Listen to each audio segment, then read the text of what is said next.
The Sentinel's Legacy.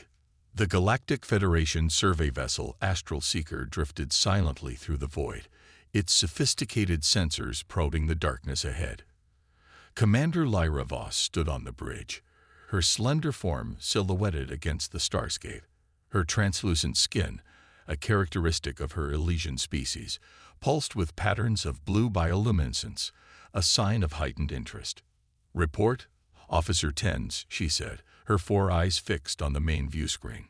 Tens, a stocky Corvash with metallic scales and six-fingered hands, worked quickly at his console.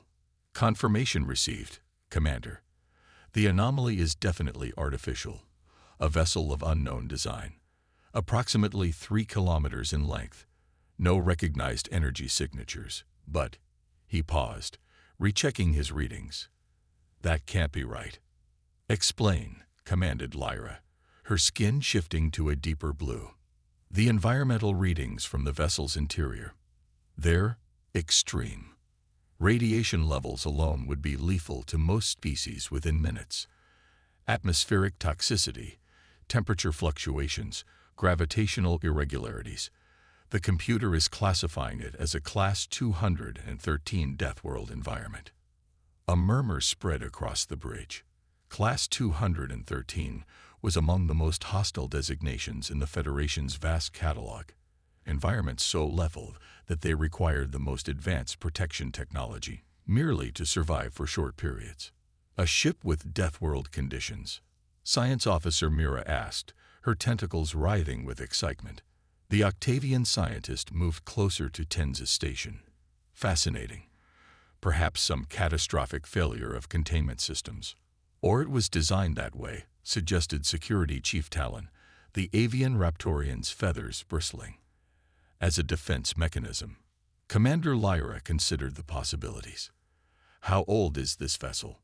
Tenz worked his console again. "Dating analysis suggests at least 50,000 standard cycles. Possibly much older." The bridge fell silent. Few spacefaring civilizations in the galaxy could claim histories beyond 20,000 cycles. Whatever had built this ship predated most known species development of interstellar travel. "Notify Federation Command," Lyra decided. "Request specialized salvage and research teams. This discovery warrants thorough investigation." 2 weeks later, the Astral Seeker had been joined by the Federation research vessel Horizon's Edge. Its specialized team of synorchaeologists, engineers, and military personnel had spent days preparing for the expedition into the ancient derelict.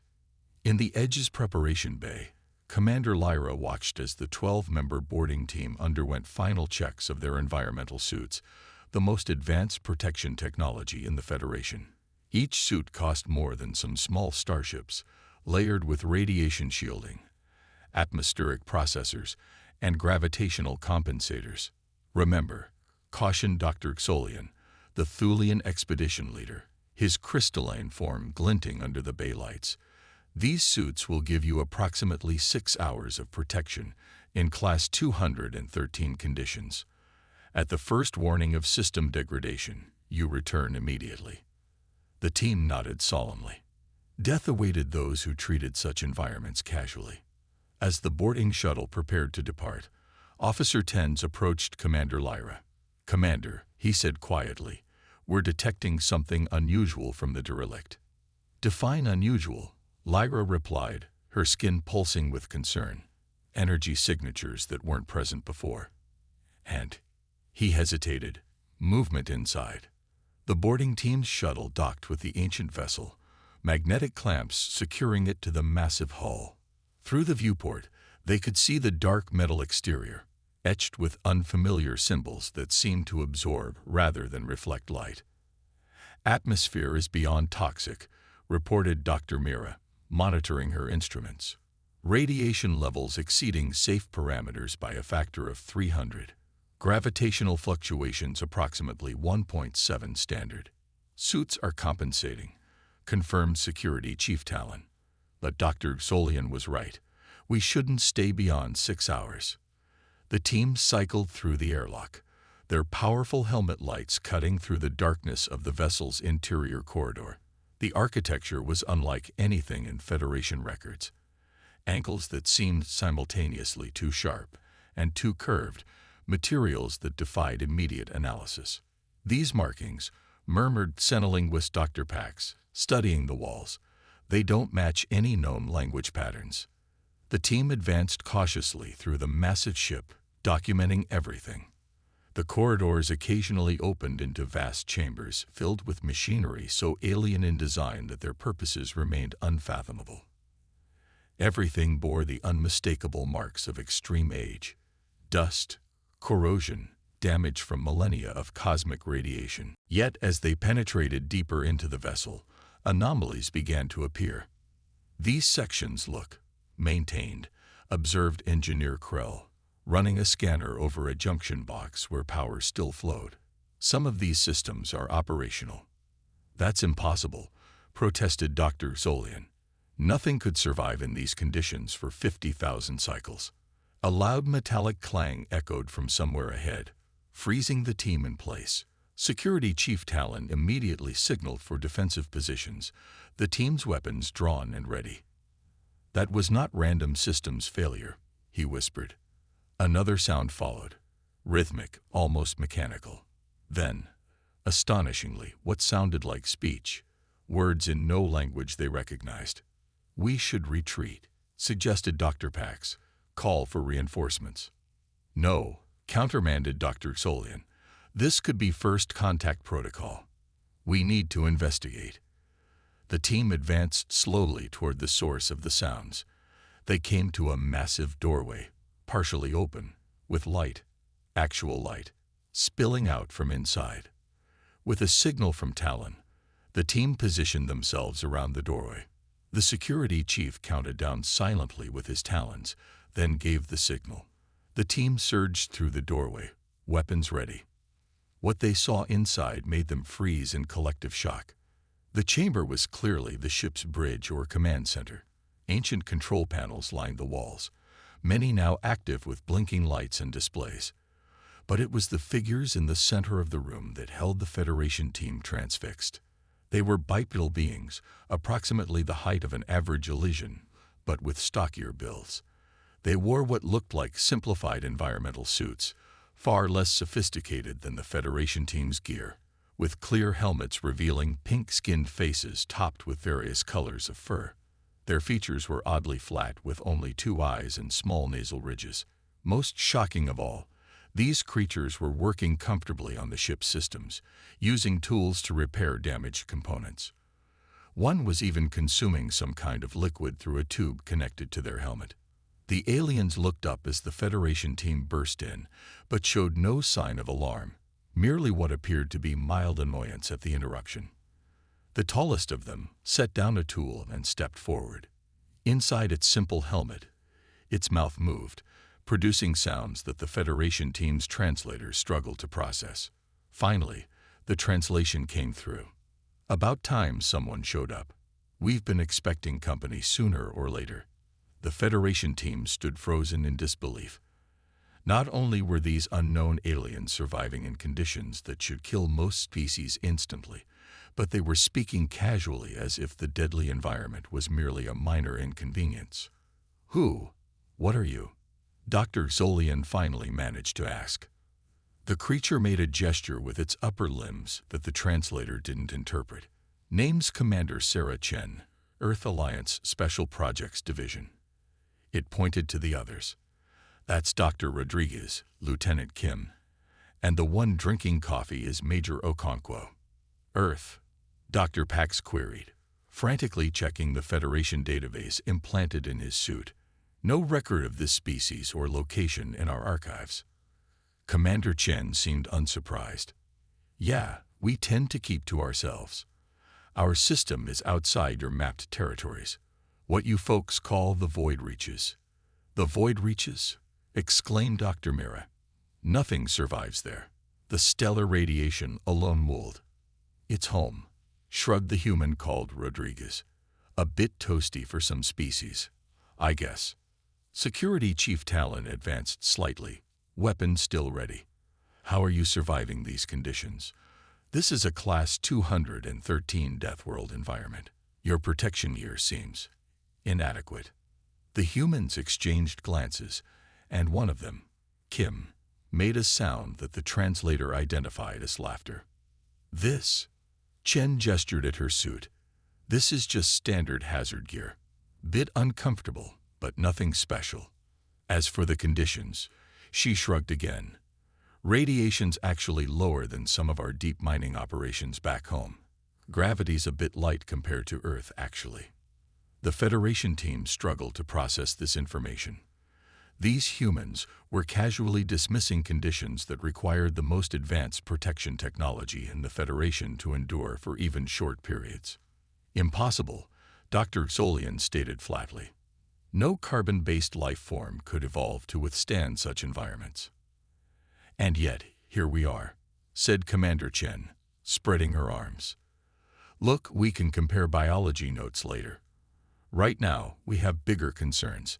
She turned and activated a holographic display in the center of the room. This ship isn't just any old relic. It's a Sentinel-class weapon platform, designed to fight something your people haven't encountered yet, but will very soon. The display showed a swirling darkness moving between stars, consuming everything in its path. We call it the Void Leviathan, Chen continued. It's not a species like you or us. It's something older, something that exists partially outside normal spacetime. It hibernates for millennia, then wakes hungry. This is absurd, protested Dr. Xolian. Some myth or superstition that your species. He was interrupted as the ship suddenly trembled, lights flickering. A deep, resonant voice filled the chamber, speaking in a language none of the Federation team recognized. The humans, however, seemed to understand. The ship's AI is fully online now, explained Major Okonkwo. It's been partially active since we arrived 3 months ago, but needed time to verify our genetic structure. Your genetic structure? Dr. Mira asked, fascination overcoming her fear. Why would an ancient AI recognize human DNA? Before any human could answer, a holographic figure materialized at the head of the bridge. Humanoid in basic form, but with elongated limbs, and a head that seemed both familiar and alien at once. Because they are the children of the Sentinels, the AI said in now perfect Federation standard, the inheritors of the progenitor legacy. The humans looked as surprised as the Federation team at this declaration. We suspected something like this, Dr. Rodriguez said quietly. The ship's controls were too intuitive for us, almost as if they were designed for human hands. The AI's holographic face remained expressionless, but its voice carried what sounded like satisfaction. This vessel was constructed by the progenitors to combat the Void Leviathan during its last awakening cycle. The progenitors seeded many worlds with their genetic material before the final battle. Earth was one such world. You're saying humans are descendants of the beings who built this ship? Commander Lyra asked, having listened silently until now. Partial descendants, the AI corrected. The progenitor genetic material merged with Earth's evolving life. The result was a species with remarkable adaptability and resistance to environmental extremes. Lieutenant Kim laughed. So that's why we can handle all this radiation and toxic air. We've got ancient alien super soldier DNA. Your natural evolution on a high-gravity, radiation-exposed planet with diverse environmental hazards enhanced these traits. The AI explained. The progenitors would be impressed with what you have become. Commander Chen turned back to the Federation team, her expression visible through her helmet turning serious. This changes everything. Your Federation needs to know what's coming. The Void Leviathan has awakened from its hibernation cycle, and it's feeding. 3 star systems at the edge of what you call the Orion Arm have already gone dark. Gone dark? Asked Security Chief Talon. Not dark, corrected Major Okonkwo grimly. Gone. Completely consumed. Stars, planets, everything. As if on cue, an urgent communication alert sounded from the Federation team's suits. Commander Lyra accepted the transmission, and a holographic image of the Astral Seeker's bridge appeared, showing chaos and alarm. Dr. Solian, Commander, called the officer on screen. We've just received an emergency broadcast from Federation Command. 3 outer colony systems have gone silent in the past 12 hours. Our long-range sensors show. They show the stars themselves are just gone. The transmission cut out abruptly. In the silence that followed, Commander Chen looked at the stunned Federation team. "The Leviathan is awake and feeding," she said quietly. "It's moving faster than we anticipated. That's why we're here, why we've been working to reactivate this ship. It's one of the few weapons that can harm the Void Leviathan." "Why would this ancient threat target your world specifically?" asked Dr. Pax. The ship's AI answered, "The Leviathan is drawn to diverse energy patterns. Earth's biosphere contains more varied life forms and energy signatures than most life-bearing worlds. We found mentions of the Leviathan in ancient Earth myths," Commander Chen added. "Stories about a darkness between stars that devours worlds. When our deep space sensors detected something matching those descriptions, we started searching for answers." "And you found this ship," Commander Lyra concluded. "Not by accident," said Dr. Rodriguez. "The ship was sending out a signal. Very weak, very specific frequency, only detectable by systems using certain progenitor-derived technology. Like the technology you reverse-engineered from artifacts found on Earth," Dr. Mira suggested, understanding dawning. The human commander nodded. "We've been working to reactivate the ship's weapons systems. We've made progress, but we could use your help.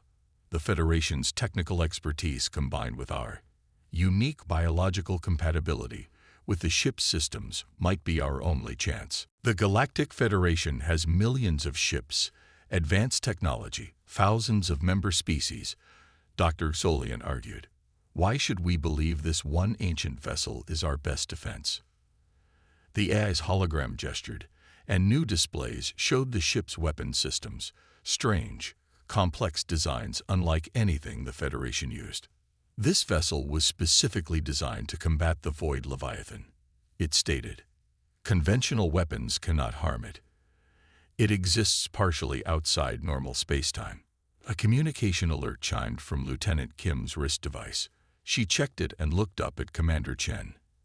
"Admiral Zhao has arrived with the second team," she reported. "The Horizon is docking now." Chen nodded and turned to the Federation team. "More of our people are here with supplies and equipment.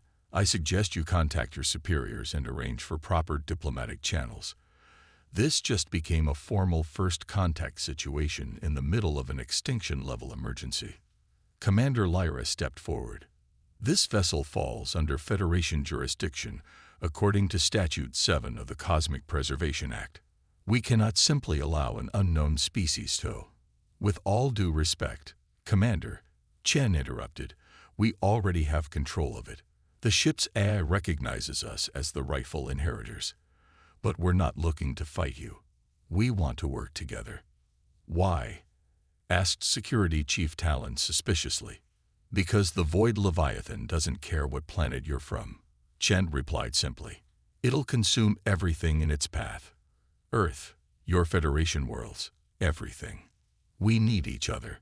The chamber door slid open, and a tall, imposing human female entered, her uniform more elaborate than the others, with gleaming symbols on the shoulders. Behind her came more humans carrying equipment and weapons. "Admiral Zhao," Commander Chen said, standing straighter. "Meet Dr. Xolian and Commander Lyra of the Galactic Federation." Admiral Zhao surveyed the aliens with sharp eyes, then nodded. "We had a lot to discuss, and not much time. The Leviathan has accelerated its feeding cycle. At current speed, it will reach the first major Federation world in less than 20 days. Commander Lyra looked at the confident humans, then at the ancient AI, and finally at her own team's worried expressions. The universe had suddenly become much more dangerous than anything in the Federation's extensive databases had prepared them for. And humanity, a species that evolved on a world more hostile than any in known space, might be their only hope of survival. Eclipse Protocol. The first diplomatic meeting between humans and the Galactic Federation took place aboard the Federation command vessel Stellar Concord, which had arrived in response to the crisis. Around a large conference table sat Admiral Zhao and Commander Chen representing Earth, while High Counselor Nerva, a tall, ethereal being with translucent skin that rippled with patterns of light, led the Federation delegation. "These claims are extraordinary," Counselor Nerva said, her voice melodic yet tinged with skepticism. "A cosmic entity that devours star systems. An ancient species that seeded your world with genetic material. And this vessel, a weapon supposedly designed to combat this threat. The evidence is before you." Admiral Zhao replied calmly. "Your own sensors confirmed the disappearance of 3 systems. The ship's AI has provided historical records dating back 50,000 years." Science Officer Mira, now part of the diplomatic team, projected a hologram showing analysis of the human's DNA. "There are genetic markers in the human genome that don't match any known evolutionary pattern," she explained. "Sequences that appear engineered rather than evolved naturally. And these sequences allow them to survive in environments that would kill most species," added Dr. Solian, who had spent the last 2 days studying human physiology. "Their radiation resistance alone is remarkable, approximately 15 times that of the average Federation species." Counselor Nerva's skin flashed with patterns indicating deep thought. "Even if we accept these claims, how can we trust you? Your species is completely unknown to us. For all we know, you could have created this threat yourselves." Commander Chen laughed bitterly. "To what end? The annihilation of our own world. We didn't even know about the Federation until a week ago." "Counselor," Commander Lyra interjected, "I've reviewed the data from the ancient vessel. The ship's AI contains historical records that predate both our civilizations. These records document previous encounters with this entity, the Void Leviathan." Admiral Zhao activated a display showing a star chart. A dark, amorphous mass was visible at one edge, with a projected path cutting through dozens of star systems, both human and Federation territory. "At its current trajectory and feeding rate, the Leviathan will reach the Arcturus colony in 18 days, she said. "Earth is approximately 30 days from its path. We don't have time for political posturing." Before Nerva could respond, an urgent communication came through. A Federation officer's hologram appeared in the center of the table, their features twisted with panic. "Counselor, the Proxima outpost has gone silent. Our sensors show the entire system it's just gone." The room fell silent as the implications sank in. Proxima was a major scientific outpost with over 10,000 Federation citizens. "It's accelerating," whispered Dr. Rodriguez, quickly calculating new trajectories. "At this rate, it could reach major Federation worlds in less than 2 weeks." Counselor Nerva's skin had paled to an almost ghostly white. "What do you propose?" she finally asked Admiral Zhao. "A joint operation," the Admiral replied without hesitation. "We combine our technologies and knowledge." The ship, which the AI calls the Progenitor Sentinel, was designed specifically to combat the Leviathan. "We've reactivated most of its systems, but we need your technical expertise to bring its primary weapon online." "And what weapon is that?" asked Security Chief Talon. Commander Chen gestured to Lieutenant Kim, who brought up schematics of the ancient vessel's core. "The Sentinel houses what the progenitors called a null space inverter," explained Kim. "It can create a localized disruption in the fabric of space-time, affecting the Leviathan on the dimensional plane where it's vulnerable. In simpler terms," added Dr. Rodriguez, "it can force the Leviathan back into hibernation. It won't kill it. Possibly nothing can. But it will buy us a few thousand years." "The same strategy the progenitors used," noted Commander Lyra. Admiral Zhao nodded. "Yes, but they sacrificed their entire civilization in the process. We're hoping to improve on their design with modern technology, both human and Federation." Counselor Nerva studied the humans carefully, her skin cycling through patterns of doubt, fear, and finally resolution. "Very well," she said. "I will authorize full cooperation. But know this, if there is any deception here, any hidden agenda, the consequences will be severe." Admiral Zhao met her gaze steadily. "The only agenda is survival, Counselor. For all of us."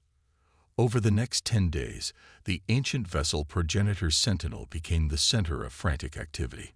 Federation engineers worked alongside human technicians, combining their vastly different technologies and approaches to restore the ship's primary weapon system. In the ship's massive engine room, Lieutenant Kim wiped sweat from her brow as she connected Federation power regulators to the Sentinel's core systems. Beside her, the Corvash engineer Tens worked on calibrations, his metallic scales gleaming under the harsh lights.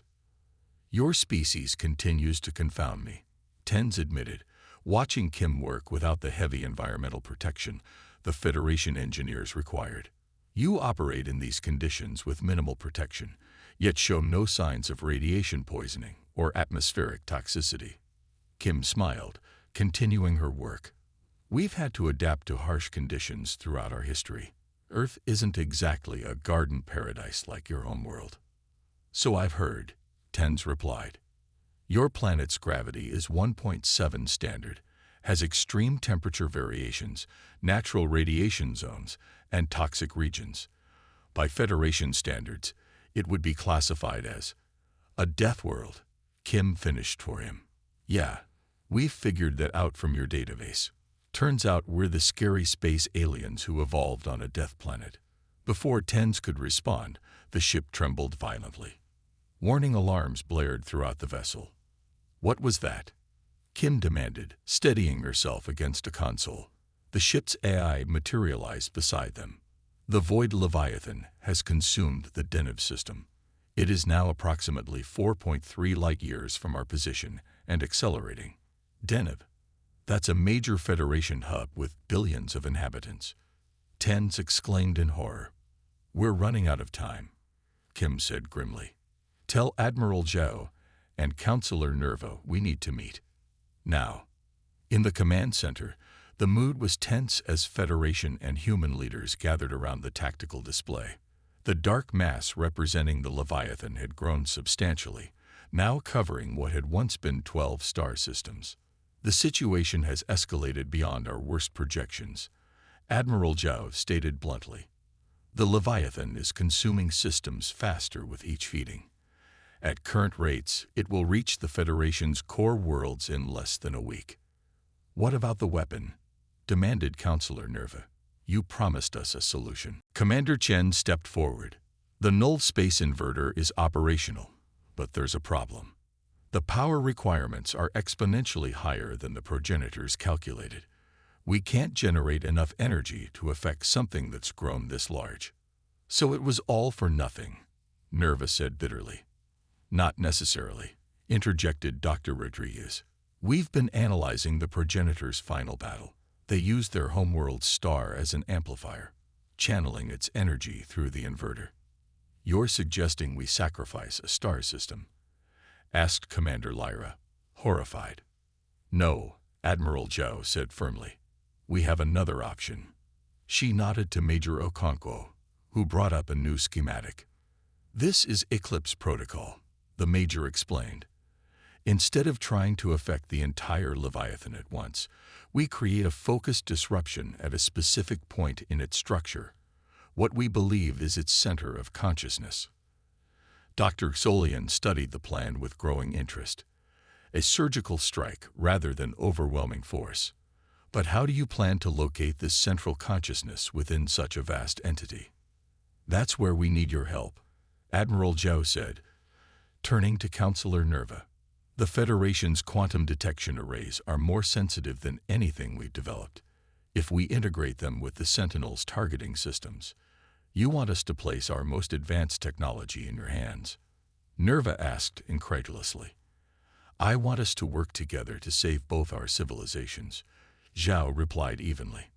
"The Leviathan doesn't discriminate between human and Federation worlds. It will consume everything unless we stop it." After a tense moment, Counselor Nerva nodded reluctantly. What else does this plan require? Commander Chen brought up a tactical display. We need to get close, much closer than would be safe under normal circumstances. The Sentinel will approach the Leviathan's outer boundary, while Federation ships provide perimeter defense against its tendrils. And then, asked Security Chief Talon. Then we fire the inverter directly at its core, Chen said simply. If our calculations are correct, it should force at least the conscious aspect of the Leviathan back into hibernation. And if your calculations are wrong, Nerva pressed. Admiral Zhao's expression remained stoic. Then we've given the rest of our species a few more days to prepare for the inevitable. 3 days later, the progenitor's Sentinel led a fleet of 20 Federation warships toward the ever-expanding darkness that was the Void Leviathan. From the command center, Admiral Zhao and Commander Chen watched as the massive entity grew larger on their view screens, a swirling maelstrom of absolute nothingness that bent light around its edges. Long-range sensors are detecting its outer boundary, reported Lieutenant Kim from her station. Composition is unlike anything in our database. It's not matter or energy as we understand them. Federation quantum arrays are online, added Tens from his temporary position on the bridge. Beginning deep scans for consciousness patterns. On the main view screen, the void seemed to shift and pulse, as if aware of their approach. Tendrils of darkness extended outward, probing toward the fleet. Defensive Formation Delta, ordered Admiral Zhao. Federation vessels, maintain perimeter integrity. The Federation ships moved into position, their advanced shields glowing as they prepared to intercept the tendrils. Admiral, came Dr. Rodriguez's voice from engineering. The null space inverter is charged to 87% capacity. That's the best we can do without risking an overload. It will have to be enough, Zhao replied grimly. Suddenly, Tens called out, I'm detecting something. A concentration of quantum patterns approximately 2.7 million kilometers into the entity's mass. It matches the consciousness markers the AI predicted. Lock coordinates, ordered Commander Chen. Prepare the inverter for focused discharge. The darkness ahead seemed to notice their intentions. Multiple tendrils surged toward the Sentinel, only to be intercepted by Federation vessels whose weapons fired continuously to disrupt the approach. We're in optimal firing range, Kim reported. Inverter fully charged and ready. Admiral Zhao exchanged a glance with Commander Chen, then touched her communication panel.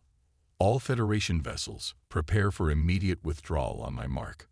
Counselor Nerva, Commander Lyra, thank you for your trust. May your gods watch over you, Admiral, came Nerva's solemn reply. Zhao nodded to Chen. Fire. The ancient vessel shuddered as the null space inverter activated. A beam of what appeared to be concentrated nothingness, a visible absence of reality itself, lanced from the Sentinel toward the heart of the Leviathan.